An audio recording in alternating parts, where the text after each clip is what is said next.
That news was brought to you by ACS Manufacturing Corporation, ISO certified world-class quality. ACS.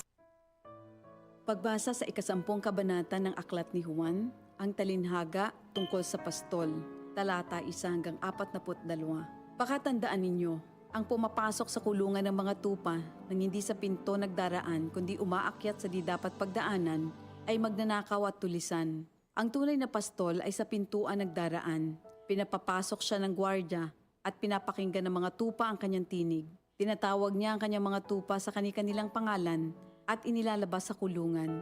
Kapag nailabas na, siya'y nangunguna sa kanila at sumusunod naman ang mga ito sapagkat kilala nila ang kanyang tinig. Hindi siya sumusunod sa iba kundi patakbong lumalayo sapagkat hindi nila kilala ang tinig ng iba. Sinabi ni Jesus, ang talinhagang ito, ngunit hindi nila nauunawaan ang ibig niyang sabihin. Kaya't muling sinabi ni Jesus, pakatandaan nyo, ako nga ang pintuang dinaraanan ng mga tupa. Ang mga nauna sa akin ay mga magnanakaw at mga tulisan, ngunit hindi sila pinapakinggan ng mga tupa. Ako ang pintuan. Ang sinumang pumapasok sa pamamagitan ko ay maliligtas. Papasok siya't lalabas at makakatagpo ng pastulan. Dumarating ang magnanakaw para lamang magnakaw, pumatay at manira. Naparito ako upang ang mga tupa ay magkaroon ng buhay, ng isang buhay na masagana at ganap. Ako ang mabuting pastol. Iniaalay ng mabuting pastol ang kanyang buhay para sa mga tupa. Ang bayaran ay tumatakas kapag may dumarating na asong gubat. Iniiwan niya ang mga tupa, palibhas ay hindi siya pastol at hindi kanya ang mga ito. Kaya't sinusunggaban ng asong gubat ang mga ito at binubulabog. Tumatakas siya, palibhas ay bayaran lamang at walang malasakit sa mga tupa. Ako nga ang mabuting pastol, kung paanong kilala ko ng Ama at siya kilala ko, gayon din naman kilala ko ang aking mga tupa at ako'y kilala nila. At iniaalay ko ang aking buhay para sa aking mga tupa. Mayroon akong iba pang mga tupa na wala pa sa kulungang ito. Kinakailangan sila'y ipasok ko rin at papakinggan naman nila ang aking tinig. Sa gayon magiging isa na lamang ang kawan at isa ang pastol. Dahil dito'y minamahal ako ng Ama sapagkat iniaalay ko ang aking buhay upang ito'y kunin kong muli. Walang makakakuha ng aking buhay kusa ko itong ibinibigay. Mayroon akong kapangyarihang ibigay ito at kuning muli. Ito ang utos na tinanggap ko sa aking Ama. Dahil sa mga pananalitang ito, hindi na naman nagkaisa ng palagay ang mga Hudyo. Marami sa kanila nagsabi, talagang sinasapian na ito ng demonyo at nababaliw. Bakit ba kayo nakikinig sa kanya? Sinabi naman ng iba, hindi nakakapagsalita ng gano'n ng isang sinasapian ng demonyo. Nakakapagpagaling ba ng bulag ang demonyo? Taglamig na noon at kasalukuyang ipinagdiriwang sa Jerusalem ang pista ng pagtatalaga ng templo. At habang naglalakad si Jesus sa templo, sa portiko ni Solomon, pinaligiran siya ng mga Hudyo at sinabi sa kanya, hanggang kailan mo ba kami ilalagay sa alanganin? Kung ikaw nga ang Kristo, sabihin mo na ng tuwiran. At sumagot si Jesus, sinabi ko na sa inyo, ngunit ayaw ninyong maniwala. Ang mga ginagawa ko sa pangalan ng aking Ama ay nagpapatotoo tungkol sa akin.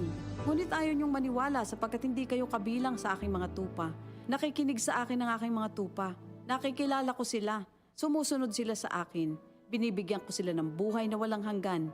Kailan may hindi sila mapapahamak at hindi sila maaagaw sa akin ninuman.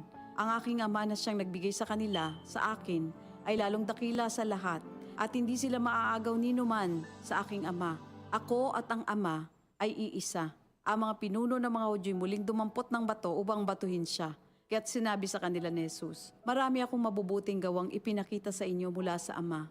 Alin ba sa mga ito ang dahilan at ako'y inyong gustong batuhin? Sumagot ang mga pinuno ng mga Hudyo, hindi dahil sa mabubuting gawa kaya ka namin babatuhin, kundi dahil sa paglapastangan mo sa Diyos, sapagkat nagpapanggap kang Diyos, bagamat tao ka lamang. Tumugon si Jesus, di ba nasusulat sa inyong kautusan? Sinabi ko, mga Diyos kayo. Mga Diyos ang tawag ng kautusan sa mga pinagkatiwalaan ng salita ng Diyos at hindi maaaring ipawalang bisa ang sinasabi ng kasulatan.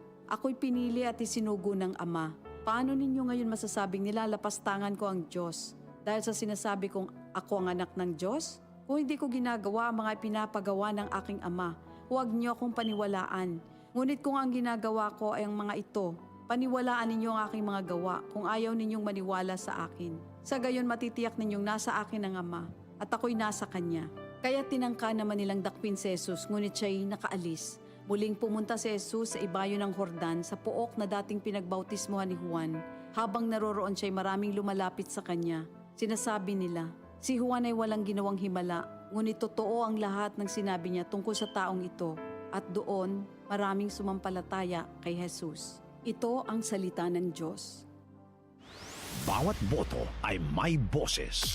Bantay Balota 2025 Midterm Election. The RMN News Special Coverage. The largest newsroom in the country will keep you informed and empowered sa mga kaganapan ngayong halalan. Kaisa nyo kaming tututok sa mahalagang desisyon ng bayan. Bantay Balota 2025 Midterm Election. The RMN News Special Coverage. Ito ang DCXL News. 558 kHz. 6 na dekadang maaasahan sa balita at serbisyo publiko. Ang himpilan ng RMN Network sa Mega Manila. Live sa radyo at online.